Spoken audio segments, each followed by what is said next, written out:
हो तो उसको डेमोन्स्ट्रेटिव वर्जन में चेंज कर दिया करो। बाकियों को क्यों नहीं करते? बाकियों को बच्चे क्योंकि उनका डेमोन्स्ट्रेटिव है नहीं। डेमोन्स्ट्रेटिव से स्ट्रक्चर थोड़ा बेटर हो जाता है, मीनिंग थोड़ा और क्लियर हो जाता है। रिलेटिव प्रोनाउन से पहले जब भी आपको दे लिखना हो तो उसको डेमोन्स्ट्रेटिव में लिखें, दोज कर दिया करो उसको, ये याद ही करने की चीज है, ठीक है। शी आस्क्ड मी, उसने मुझसे पूछा कि why did the marketing team decide, marketing team ने क्यों डिसाइड किया पूरे कैंपेन स्ट्रेटेजी को चेंज करना बिना सेल्स डिपार्टमेंट से कंसल्ट किए। अब इस कॉन्सेप्ट का प्रोनाउन चैप्टर से लेना देना नहीं है, फिर भी मैंने डाल दिया क्योंकि ऐसे कुछ कॉन्सेप्ट होंगे ना यार, ऐसे कुछ कॉन्सेप्ट होंगे जो किसी चैप्टर के नहीं है, तो क्या वो हम पढ़ेंगे ही नहीं? एक आधा क्वेश्चन ऐसा बीच में डाल देना चाहिए, ठीक है। अब इसके पीछे का जो लॉजिक है वो जरा समझने की कोशिश करो। ये मैं नरेशन चैप्टर में जनरली बताता हूं ये बात, ये नरेशन चैप्टर से लॉजिक है वैसे इसका, ठीक है। अब मान लो ये वो शी है, ये शी है, इसने मेरे से कुछ पूछा, ये मेरे से कुछ पूछ के चली गई, ठीक है। फिर एक तीसरा बंदा आया और ये मेरे से कह रहा है वो क्या पूछ रही थी तेरे से। जब उसने मुझसे पूछा था तब तो सवाल पूछा होगा, जब उसने मुझसे पूछा तब तो इंटरोगेटिव स्ट्रक्चर में पूछा होगा, लेकिन जब मैं इस बंदे को बताऊंगा कि वो मेरे से क्या पूछ रही थी तो मैं उसको कुछ बता रहा हूं कि पूछ रहा हूं, ये तो इनडायरेक्ट स्पीच है ना भैया। उसने मुझसे पूछा था, अब तो मैं उसको ये बातें बता रहा हूं, उससे थोड़ी कुछ पूछ रहा हूं। तो ये इंटरोगेटिव स्ट्रक्चर क्यों लिख रहे हो?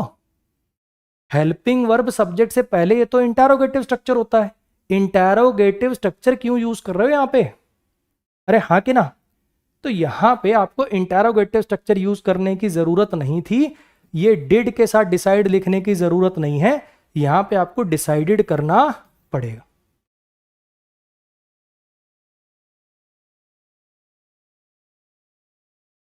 Why the marketing team decided, क्योंकि अब ये जो सेंटेंस बोला जा रहा है ये किसी को कुछ बता रहे हो कि वो मेरे से ऐसा पूछ रही थी, अब पूछ नहीं रहे हो, बता रहे हो तो असर्टिव स्ट्रक्चर लिखना पड़ेगा, ना कि interrogative.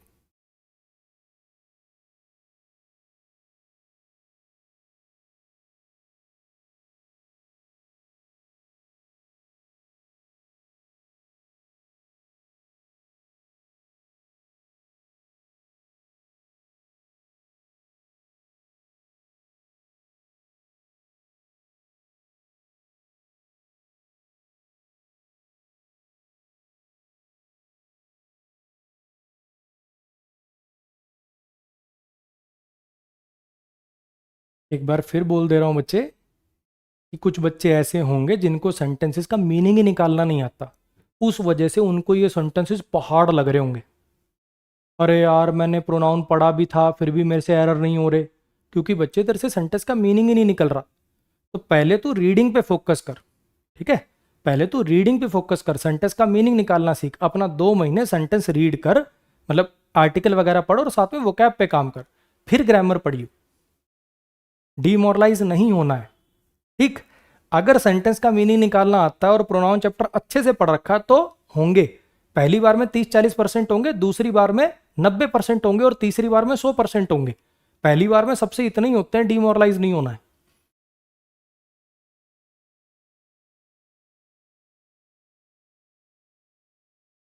The team leader complaint about us leaving the meeting early. वो जो टीम लीडर था उसने बेसिकली कंप्लेंट अबाउट, उसने इस चीज के बारे में शिकायत करी। The team leader complaint about, ठीक है, टीम लीडर ने कंप्लेंट करी, किस चीज की कंप्लेंट करी? हमारी कंप्लेंट करी कि हमारे जल्दी जाने से, मतलब उससे मतलब उसके कह लगते हो कि उससे उसको आपत्ति थी। टीम लीडर को आपत्ति किससे आपत्ति थी? हमसे आपत्ति थी कि हमारे जल्दी जाने से आपत्ति थी? टीम लीडर को आपत्ति किस चीज से थी? ये जो कंप्लेंट अबाउट है, ये जो फ्रेजल वर्ब है, इसका ऑब्जेक्ट किसको बनाऊं? लिविंग को बनाऊं कि अस को बनाऊं? ऑब्वियसली लिविंग को बनाऊं, कुछ याद है कराया था।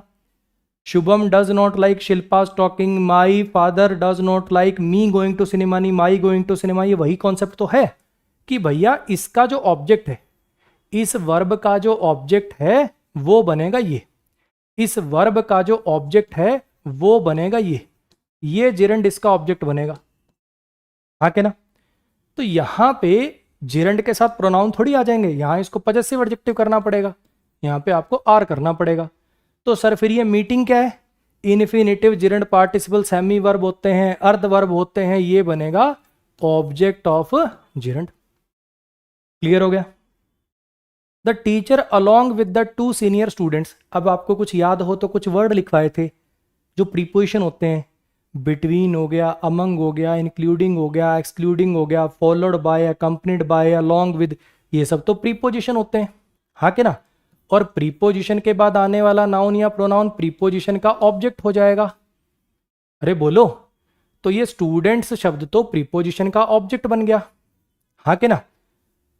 बोलो, हु वॉलंटियर्ड, ये जो बात है ये आई है इन स्टूडेंट्स के लिए, लेकिन ये जो वर्ब है, ये जो वर्ब है ये किसके लिए आई है, ये तो प्रीपोजिशन का ऑब्जेक्ट हो गया। ये वर्ब तो सब्जेक्ट यानी टीचर के लिए आई है, और टीचर सिंगुलर है, सिंगुलर है तो वर्ब भी सिंगुलर आएगी ना भाई, तो यहां पे वॉज गिवन करना पड़ेगा।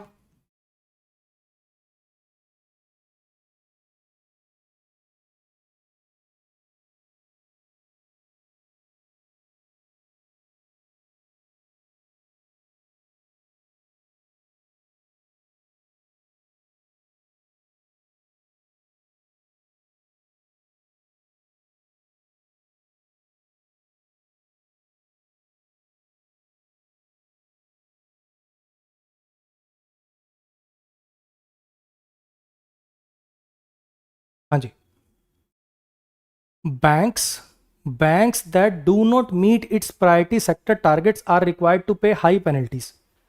अब ये जो आपने लिखा दैट वाला, ये वाला जो पार्ट है, ये किसके लिए लिखा, बैंक्स के लिए लिखा। ये जो आपने एडजेक्टिवल क्लॉज लिखा है किसके लिए लिखा, बैंक्स के लिए लिखा, हाँ कि ना। और बैंक्स क्या है, प्लूरल है, बैंक्स क्या है, प्लूरल है। ये बैंक्स की वर्ब यहाँ पे तो प्लूरल दे रखी है, लेकिन ये दैट भी तो बैंक्स के लिए आया। और रिलेटिव प्रोनाउन का अपना कोई नंबर जेंडर तो होता नहीं, वो जिसको रेफर करता है उसी के अनुसार चीजें चलती हैं। वर्ब तो प्लूरल लगा दी, लेकिन यहाँ पे इट्स कर दिया। वर्ब तो प्लूरल लगा दी, लेकिन ये एडजेक्टिव जो है ये तो सिंगुलर वाला लिख दिया, तो यहाँ पे प्लूरल करना पड़ेगा, देयर लिखना पड़ेगा। अब कुछ बच्चे होते हैं उनको ऐसा लगता है सर ये जो देम होता है, ये जो दे होता है, जो देयर होता है, तो ह्यूमन बीइंग के लिए लगता है। अरे ऐसा नहीं है भैया। अब मान लो यहाँ पे बहुत सारे लेटर पड़े हैं, तो देवर सेंट बाय अजय, क्या दिक्कत है। मैंने ये लेटर भाई I sent them to Ajay, gifts आए थे I sent them to Ajay. तो ये जो दे देम देयर होता है बच्चे, ऐसा नहीं है हमेशा ह्यूमन बीइंग के लिए लगता है, ये चीज़ों के प्लूरल के लिए भी लग जाता है। तो इस बात से परेशान नहीं होइएगा।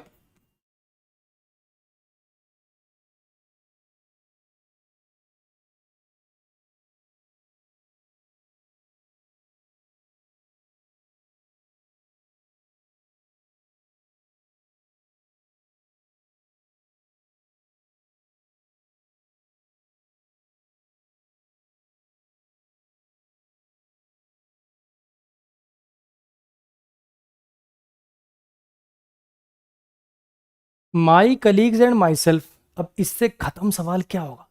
सेंटेंस की लंबाई देख के हम ओ थर थर कांपने लगे, ओ माय गॉड इतना लंबा है लल। अरे यार ये वर्ब है, इसका सब्जेक्ट चाहिए। ये रिफ्लेक्सिव प्रोनाउन तो कब लगते हैं, ऑब्जेक्ट के रूप में काम में आते हैं, जब डूअर रिसीवर सेम हो, सब्जेक्ट ऑब्जेक्ट सेम हो। जब ये सब्जेक्ट बनाना तो क्यों लिख रहे हो रिफ्लेक्सिव प्रोनाउन, सीधा माई कलीग एंड आई आएगा। मेरे कलीग्स और मैंने डिसाइड किया है कंडक्ट करेंगे एक थोरो रिव्यू उन पॉलिसीज का जो इंप्लीमेंट करेगी लास्ट ईयर फॉर्मर मैनेजमेंट के द्वारा।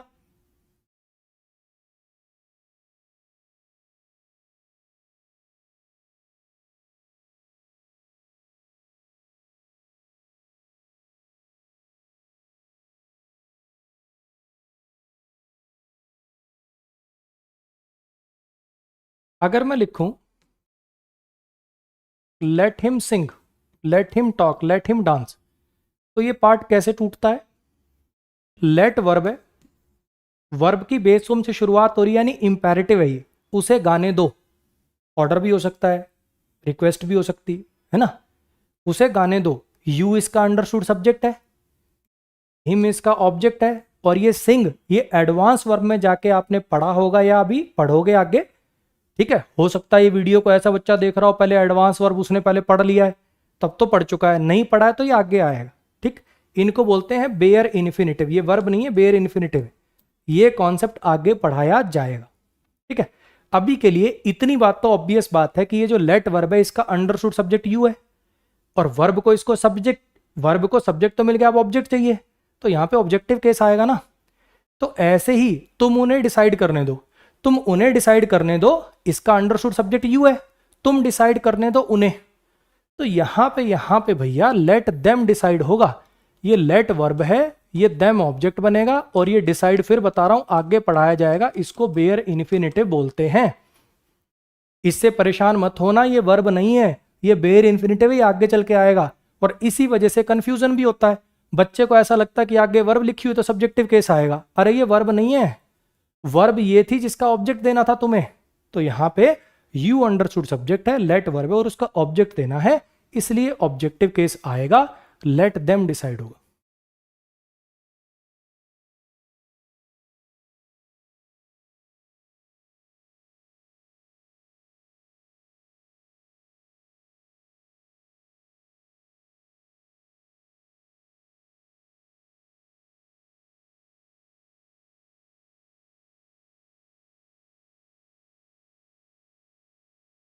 अगर आपने शीट पहले से लगा रखी होगी, video pause explanation, video pause explanation 2x speed पे आराम से ऐसे देखोगे तो 40-45 मिनट में सारे चैप्टर के क्वेश्चन आपके आगे से निकल जाएंगे।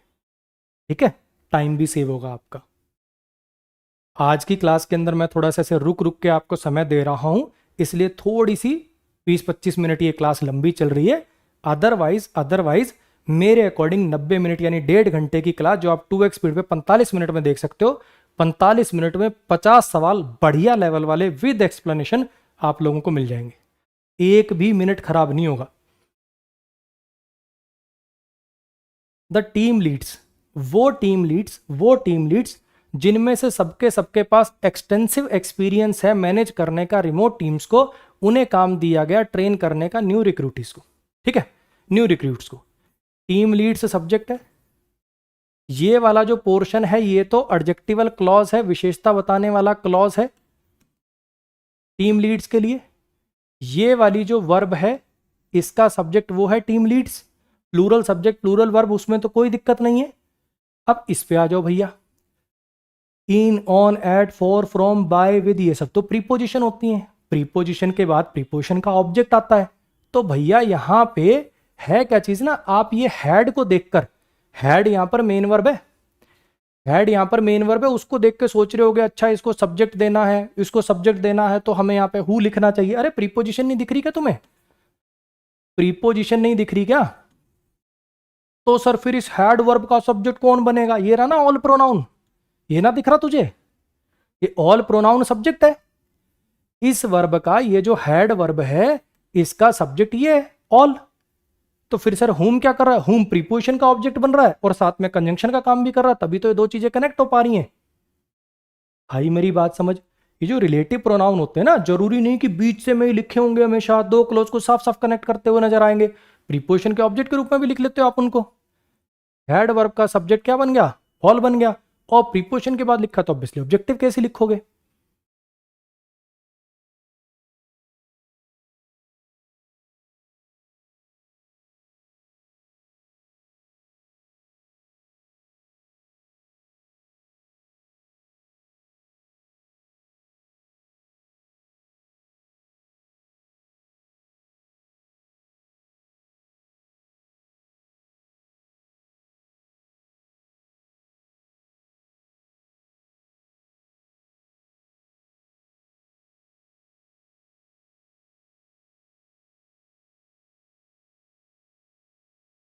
हाँ जी, डोंट वरी, चिंता मत करो, अंडरस्टूड सब्जेक्ट इसका यू है। ठीक है, यू डोंट वरी, ठीक, ऐसा है, यू लिखते नहीं है वरना मीनिंग चेंज हो जाता है। डोंट वरी, चिंता मत करो, आई विल प्रोवाइड, मैं प्रोवाइड करूंगा एनीथिंग, जो भी तुम्हें जरूरत होगी हायर स्टडीज के लिए, तुम्हारी हायर स्टडीज के लिए जो भी तुम्हें जरूरत होगी वो मैं प्रोवाइड करूँ। ठीक है, अब यहां पे जरा देखने की कोशिश करो, आई सब्जेक्ट है, विल हेल्पिंग वर्ब है, प्रोवाइड मेन वर्ब है, और एनीथिंग इसका ऑब्जेक्ट है। हाँ कि ना? अब यहां पे जब वर्ब के पास सब्जेक्ट ऑब्जेक्ट दोनों चीजें आ गई, जब वर्ब के पास सब्जेक्ट ऑब्जेक्ट दोनों चीजें आ गई, तो भैया क्या यहां पर आगे मुझे नाउन क्लॉज चाहिए क्या कि एडजेक्टिवल क्लॉज चाहिए? हर वो चीज प्रोवाइड करो, कुछ भी जो तुझे चाहिए, एवरीथिंग लिखा होता, एनीथिंग लिखा होता, बात एक ही रहती। जो भी तुझे चाहिए होगा हायर स्टडीज के लिए, जो भी तुझे चाहिए होगा हायर स्टडीज के लिए, तो यहां पे मुझे नाउन क्लॉज चाहिए कि एडजेक्टिवल क्लॉज चाहिए? एडजेक्टिवल क्लॉज चाहिए ऑब्वियसली, क्योंकि सब्जेक्ट ऑब्जेक्ट आ गए, वर्ड से तो नाउन क्लॉज बनते हैं। तो यहां पर आप दैट का यूज करोगे, जो कि नीड वर्ब का ऑब्जेक्ट बनेगा। यू सब्जेक्ट बनेगा, नीड वर्ब बनेगी, और ये दैट कंजंक्शन प्लस में ऑब्जेक्ट बनेगा। अब कुछ बच्चे कहेंगे सर विच लगा दें क्या?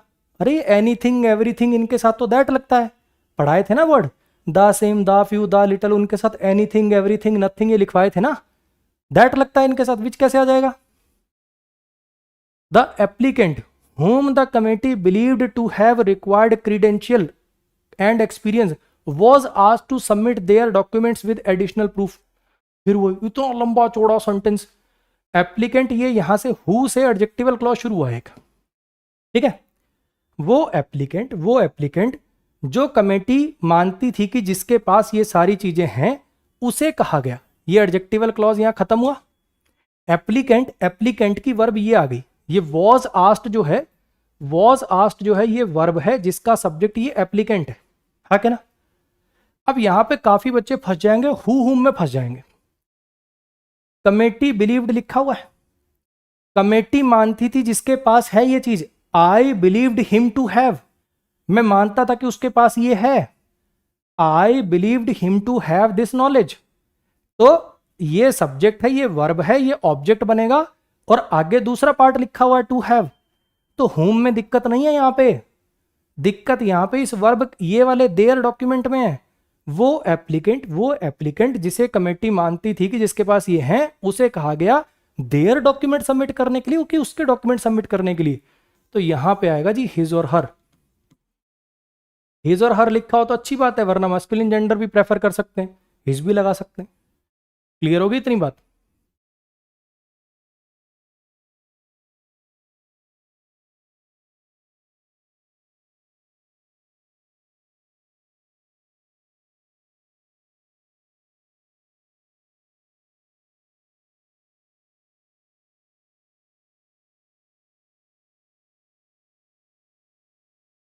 हाँ जी,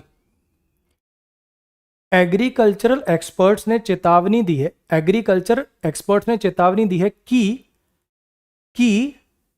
ये हैं वो challenges, unpredictable climate pattern, soil fertility decline होना, वाटर स्कार्सिटी आना, ये हैं वो चैलेंजेस कि वो हैं वो चैलेंजेस। अरे जब डैश मार के आगे सीधे सीधे लिखे हुए हैं, ये कुछ ऐसे सोच, ठीक है। मैं ये कहूं मेरे सामने 3 घर हैं, ठीक है, these are the houses that I was talking about, कि दोज आर द हाउसेज। जब वो चीज सामने होगी तो दीज लगाओगे कि दोज लगाओगे? मेरे सामने यहां 3 स्टूडेंट्स बैठे हैं, these are very intelligent student कि those are very intelligent student? जब चीज सामने होगी, सामने रेफरेंस होगा, तो दीज लगाएंगे कि दोज लगाएंगे? जब ये हाइफन लगा के सामने लिखे हुए हैं तो दोज कैसे लगा रहे हैं यहां पे?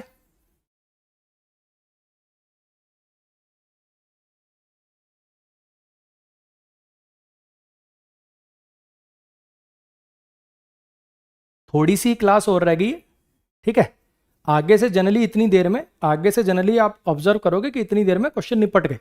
थोड़ी सी हिम्मत और लेके आओ, मैं भी तो खड़ा हूं ना, मैं पढ़ा रहा हूं, थोड़ी सी तू भी अब हिम्मत लेके आ। बस 15 क्वेश्चन और बचे हैं, 14 ही बल्कि, अभी रगड़ देंगे अपन दोनों भाई। कर इनको भी फटाफट।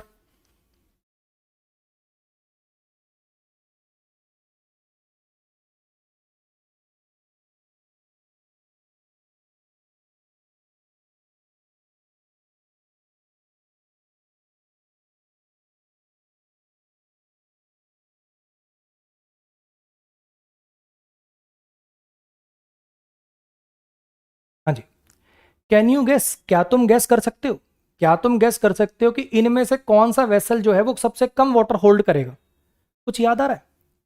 इंटेरोगेटिव प्रोनाउन के अंदर एक पढ़ा था विच, अगर सिलेक्शन की बात करनी हो तो चाहे इंसानों में से छांटो चाहे चीजों में से छांटो, विच इंटेरोगेटिव प्रोनाउन का यूज करते हो? कौन सा वाला जो मीनिंग देना होता है ना। तो जब सिलेक्शन की बात आ रही है तो विच इंटेरोगेटिव प्रोनाउन का यूज होगा, विच का एक यूज पढ़ाया था, आ रही बात समझ में। इनमें से कौन सा vessel, which of these vessels, which of these vessels, इनमें से कौन सा वेसल, वेसल्स प्लूरल है, प्लूरल के साथ दिस लिख रहे हो, ये तो वैसे ही गलत हो गया। सिलेक्शन के लिए विच आएगा, ये वैसे ही गलत हो गया। Which vessels can hold, can you guess which vessels, चल जाएगा, लेकिन आगे लिखा हुआ लीस्ट अमाउंट ऑफ वाटर, किन में से विच वेसल्स, सुपरलेटिव डिग्री लगा रहा है तो बताएगा ना रेफरेंस में कौन है, इनमें से, ऐसे वाला मीनिंग देना है, तो आंसर आएगा G D.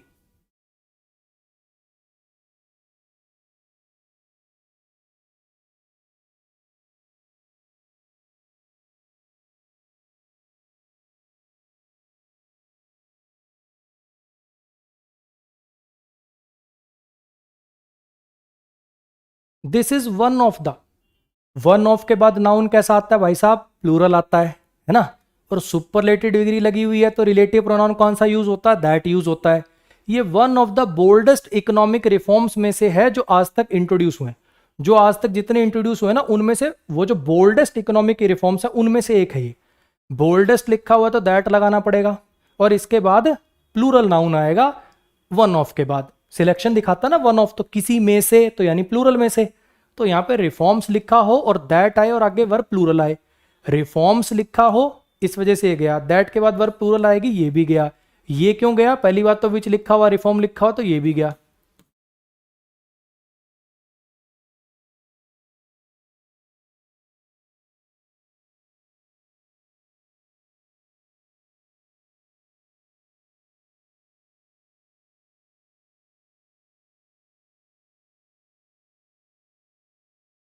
Many employ struggle to adopt, adopt, adopt माने तो क्या होता है, लगाना, या अडॉप्ट माने होता गोद लेना, है कि ना। यहां पे क्या कहना था, अपने आप को ढालना, अपने आप को एडजस्ट करना किसी चीज के साथ। बहुत सारे एम्प्लॉय स्ट्रगल करते हैं चेंजिंग वर्क एनवायरनमेंट के साथ अपने आप को ढालने के लिए, है ना। और पढ़ाया था कुछ ऐसी वर्ब होती हैं जिनके बाद रिफ्लेक्सिव प्रोनाउन आते हैं, अडॉप्ट देमसेल्व्स ऐसे करके, हाँ के ना। तो पहली बात तो अडॉप्ट वर्ब ही गलत है यहाँ पे, अडॉप्ट के साथ देमसेल्फ तो आएगा लेकिन adopt themselves to something, preposition की भी गलती, टू दिया ही हुआ है तो दोबारा क्यों लिख रहे हो, सही दिया हुआ है जो दिया हुआ है।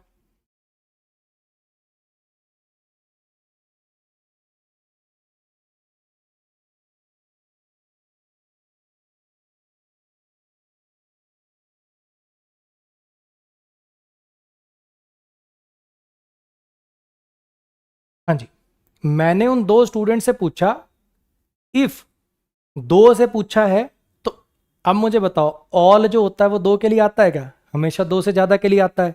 नन हमेशा दो से ज्यादा के लिए आता है, नन हो नो वन हो, है ना। मैंने उन दो स्टूडेंट से पूछा, स्पेसिफिकली लिखा हुआ कि दो स्टूडेंट्स, क्या उनमें से किसी ने भी असाइनमेंट कंप्लीट नहीं किया, क्या उनमें से किसी ने भी असाइनमेंट कंप्लीट नहीं किया। ईदर होता तो वो भी ठीक हो जाता, क्या उनमें से किसी ने असाइनमेंट कंप्लीट किया है। ईदर भी दो के लिए आता है, नीदर भी दो के लिए आता है, दोनों ही ऑप्शन ठीक होता है, यहां पे ईदर तो है नहीं, तो ऑब्वियस बात है कि नीदर वाला लगाना पड़ेगा।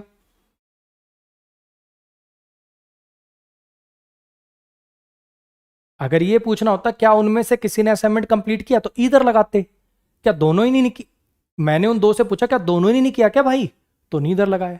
ईदर लिखा होता वो भी ठीक होता, नीदर लिखा वो भी ठीक है, ईदर ऑप्शन में है नहीं तो नीदर वाला पिक कर लिया। दोनों इकट्ठे आएंगे तो फिर चैलेंज हो जाएगा सवाल।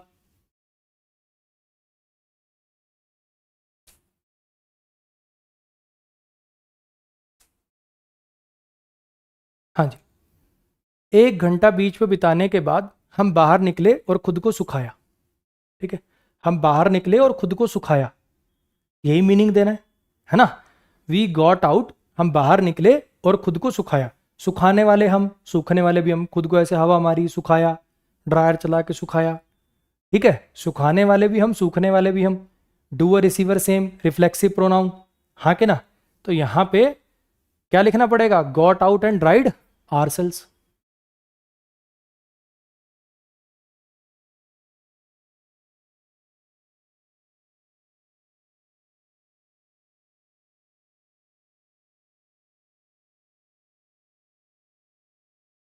जब कोई पर्सन डिवोट करता है अपना पूरा टाइम और एनर्जी किसी पर्टिकुलर गोल के लिए तो उसकी सक्सेस इनएविटेबल बन जाती है, यानी उसे टाला नहीं जा सकता। ही के लिए हिज टाइम, शी के लिए हर टाइम, आई के लिए माई टाइम, दे के लिए देयर टाइम। तो जब सब्जेक्ट वन है, जब सब्जेक्ट वन है तो क्या आएगा, वन का पॉजेसिव केस आएगा, वन्स टाइम लिखना पड़ेगा।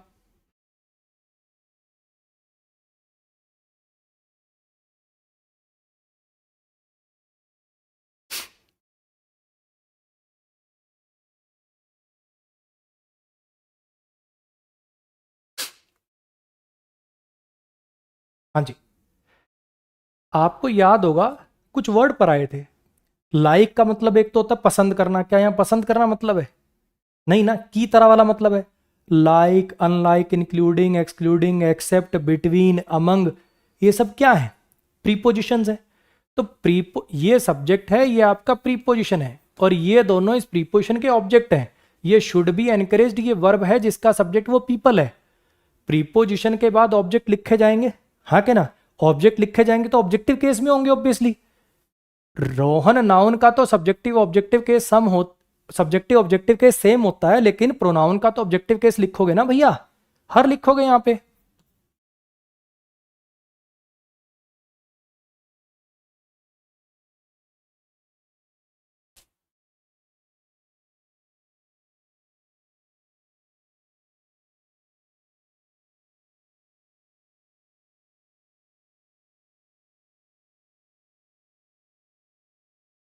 ही स्पेंट, उसने खर्च कर दिया, उसने खर्च कर दिया जो कुछ उसके पास था, उसने खर्च कर दिया जो कुछ उसके पास था, क्या करने के लिए, उसकी जो इन्वेंशन थी ना उसको परफेक्ट करने के लिए, यानी उसमें उसको बेस्ट बनाने के लिए।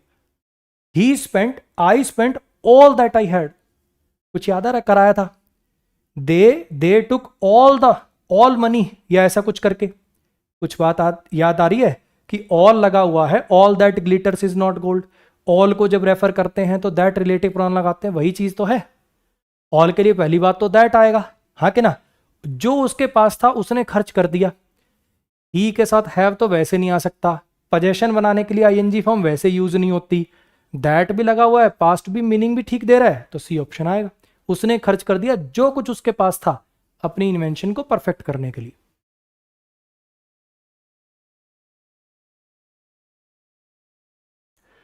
हु और हुएवर में क्या फर्क होता है, हु किसी पर्टिकुलर के लिए आएगा, we met a boy who ऐसे करके, हुएवर जो कोई भी, बात सेम ही है, हु भी सब्जेक्टिव केस है, हुएवर भी सब्जेक्टिव केस है, बस उसमें जो कोई भी।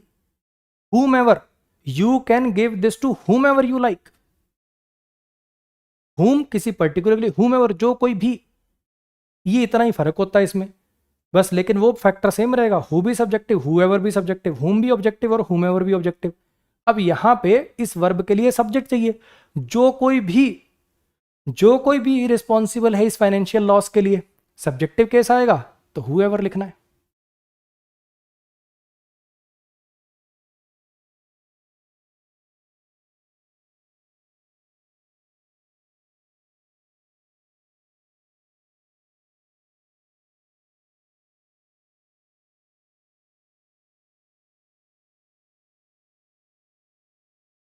हाँ जी, वो तुम हो जो डिसाइड करोगे तुम्हारा फ्यूचर। अरे रिफ्लेक्सिव प्रोनाउन कब लगते हैं भैया, जब एक एक्शन का डूअर रिसीवर सेम हो, उसने खुद को प्रिपेयर किया, उसने खुद को ढाल लिया, है ना, उसने खुद को इंजर कर लिया। जब एक्शन का डूअर रिसीवर सेम हो, यहां तो लिंकिंग और लगी हुई है, ये तो खाली स्ट्रेस देने के लिए, वो तुम हो, वो तुम ही हो जो अपना फ्यूचर डिसाइड करोगे। यहां रिफ्लेक्सिव किस बात का, जबरदस्ती का। आगे हु लिखा हुआ है तो सब्जेक्टिव केस लिखना पड़ेगा, इट इज यू।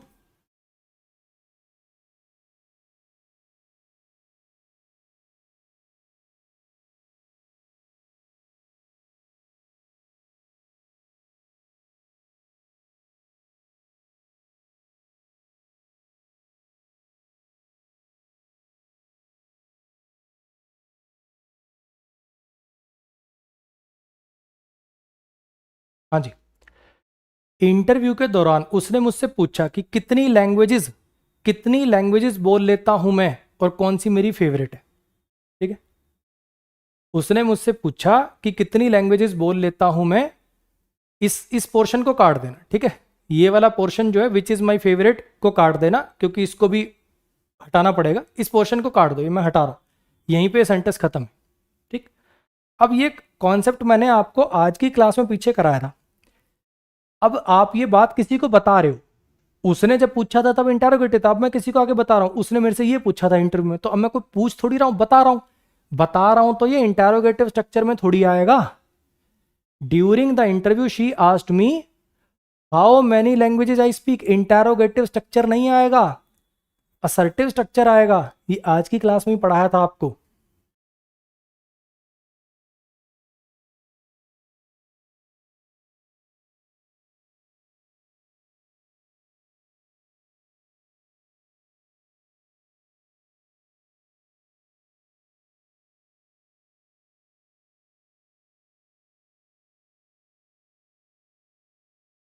ये वाली जो किताब है ये ज़्यादा इंटरेस्टिंग है उन 3 नॉवल में से किसी से भी।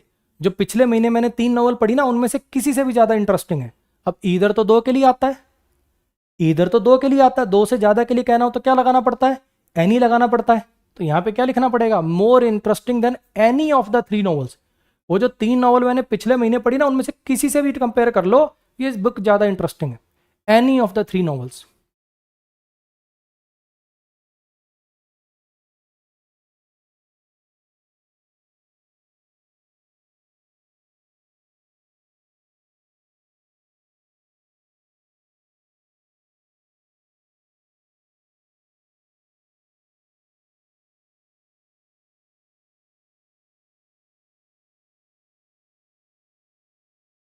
वेन रिया सॉ अंकित, जब रिया ने अंकित को देखा एक जैकेट पकड़े हुए जो बिल्कुल उसके जैसी जैकेट थी, बिल्कुल उसकी जैकेट के जैसे जैकेट थी, तो उसने सोचा कि इसने बिना पूछे ही मांग ली भाई, मतलब इसने बिना पूछे ही ले ली। तो जब रिया ने अंकित को देखा एक जैकेट पकड़े हुए, कैसी जैकेट, उसकी जैकेट की जैसी जैकेट। तो ये जो वर्ड लिख रहे हो ये jacket plus possession, noun plus possession, possessive pronoun चाहिए। ये पजेसिव एडजेक्टिव के ऊपर से कब से अपोस्ट्रोफी एस लगने लग गए भैया, यहां पजेसिव प्रोनाउन चाहिए। हर्ष का मतलब है हर जैकेट, हर्ष का मतलब है हर जैकेट।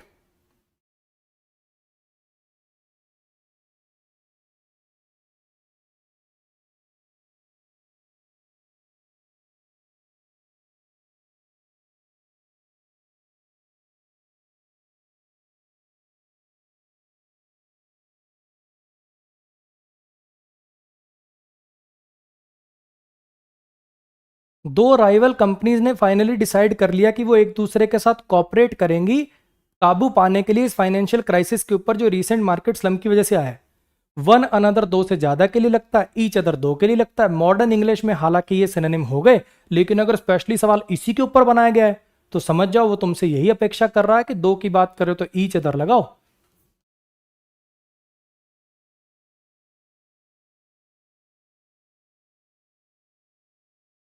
उम्मीद करता हूं बच्चे क्लास में मजा आया होगा। जैसा कि मैंने आपसे वादा किया था कि प्रैक्टिस क्वेश्चंस आपको सारे नए मिलेंगे, चाहे आपने मेरी ऐप पे मेरे से फाउंडेशन बैच किया हो या कहीं और पुराने बैच से किसी से प्रैक्टिस करी हो या मेरा मेंस का बैच कभी पिछला लिया हो, सारे क्वेश्चंस नए मिलेंगे। क्वेश्चंस की लेंथ आजकल के पैटर्न के अकॉर्डिंग बढ़ी हुई मिलेगी। और सबसे इंपॉर्टेंट पॉइंट, लिमिटेड क्वेश्चन में पूरा चैप्टर कवर होगा, जिसको बोलते हैं ना गागर में सागर। लिमिटेड 50 क्वेश्चन में पूरा चैप्टर के सारे कॉन्सेप्ट समा जाएं, ऐसे क्वेश्चन की सिलेक्शन हो। अब आप आराम से सोच पा रहे होंगे कि ये चैट जीपीटी पीपीटी से बनने वाले क्वेश्चन ना है। प्रोवाइड 50 क्वेश्चन ऑफ प्रोनाउन नहीं दे सकता, वो ट्राई करके देख लेना।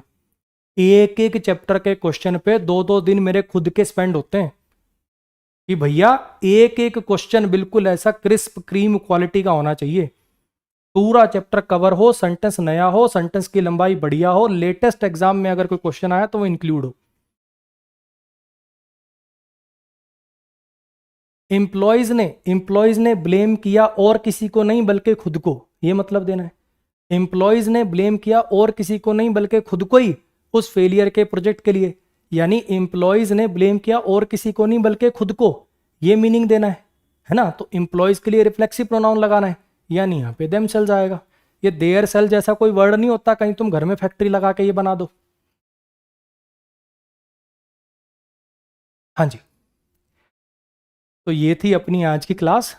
बच्चे पिछले दिन शीट जो मिलती है उसको लगा के फिर क्लास देखो। फिर लास्ट में बोल रहा हूँ, ये आपके भले के लिए बोल रहा हूँ कि पिछले दिन शीट देख ली, पहले लगा ली खुद और फिर क्लास देखो, ताकि आपका टाइम सेव हो। और ये क्वेश्चन की प्रैक्टिस वाली क्लास हमेशा रिकॉर्डेड ही देखी जाती है टाइम सेव करने के लिए। 2x स्पीड पे सीधा चलाओगे, 2x स्पीड पे सीधा चलाओ ना यार, टाइम सेव होगा, हाँ कि ना। एक भी मिनट खराब नहीं होना चाहिए, सिंगल एक मिनट भी। यही मेरा हमेशा से क्लासेस को लेके मकसद रहा है, ठीक है। तो इसके साथ अपनी आज की क्लास खत्म होती है। अब लास्ट में 2-4-5 मिनट अगर किसी को कुछ पूछना है बैच के बारे में तो वो पूछ सकता है। एक कुछ बच्चे बार बार कमेंट कर रहे हैं कि सर ये क्लास यूट्यूब पे फ्री होंगी क्या। यूट्यूब बच्चे पेड बैच की क्लास है, डेमो वीडियो है ये यूट्यूब पे जो डाली गई, ताकि आप कंटेंट की क्वालिटी को तसल्ली कर सकें। हालांकि जैसा मैं बहुत बार बोलता हूँ कि नया लौंडा नहीं हूँ, 12 साल हो गए, ठीक है। दुनिया जहान की वीडियोस यूट्यूब पे पड़ी हैं, अपने दोस्तों भाइयों चाचाओं के लड़कों से लाइब्रेरी से रिव्यू ले लो कि ये कैसा पढ़ाता है, ठीक है। फिर भी आपके तसल्ली के लिए एक वीडियो आपको दे दी गई है कंटेंट क्वालिटी चेक करने के लिए। आपको बैच लेना हो तो सिलेक्शन वे एप्लीकेशन पर आप ले सकते हैं। इंडिविजुअल इंग्लिश लेना है तो 599 का है, कॉम्बो लेना है तो फिर 1499 का है। आराम से उस बैच को देख सकते हो।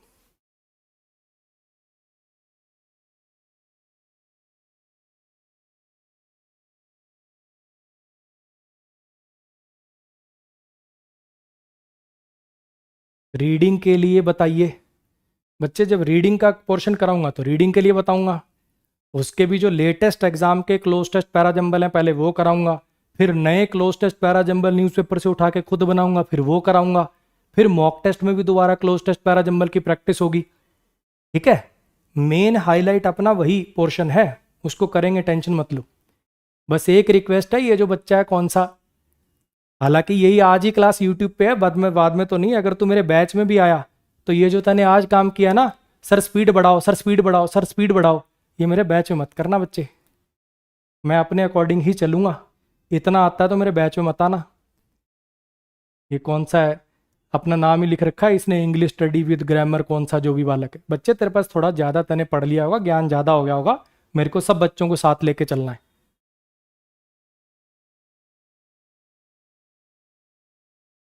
एक चैप्टर के कितने क्वेश्चन होंगे बच्चे? 50 सिलेक्टेड क्वेश्चन होंगे जिसमें पूरा चैप्टर समा जाए, ऐसे 50 सिलेक्टेड। कोई ऐसे चैप्टर भी होंगे जैसे वर्ब के ज़्यादा होंगे, प्रीपोजिशन के ज़्यादा होंगे, जिन चैप्टर को ज़्यादा रिक्वायरमेंट होगी उनके हो सकता 100 भी हो।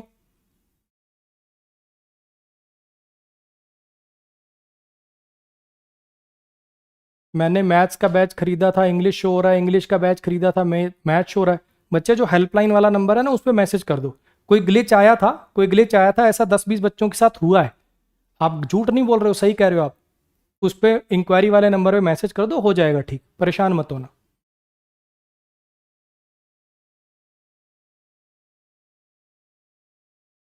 जिस बच्चे को क्लास कम समझ में आई है, 2 कारण हो सकते हैं।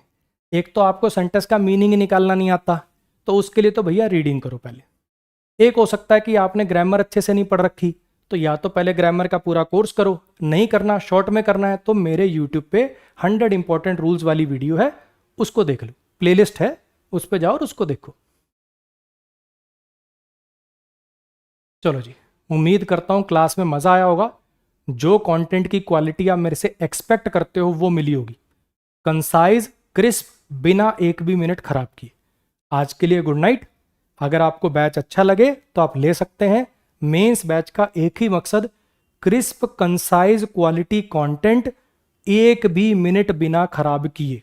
मेंस का बच्चा अगर अपने 3 महीने मुझे दे रहा है तो भैया वो 3 महीने मेरे लिए रिस्पॉन्सिबिलिटी है कि 3 महीने में ऐसा कंटेंट डिलीवर करूं जिससे उससे फील हो कि एक एक क्रिस्प क्वालिटी कंटेंट मुझे मिला, एक मिनट भी मेरा खराब नहीं हुआ। आज के लिए गुड नाइट, मिलेंगे अगली क्लास में।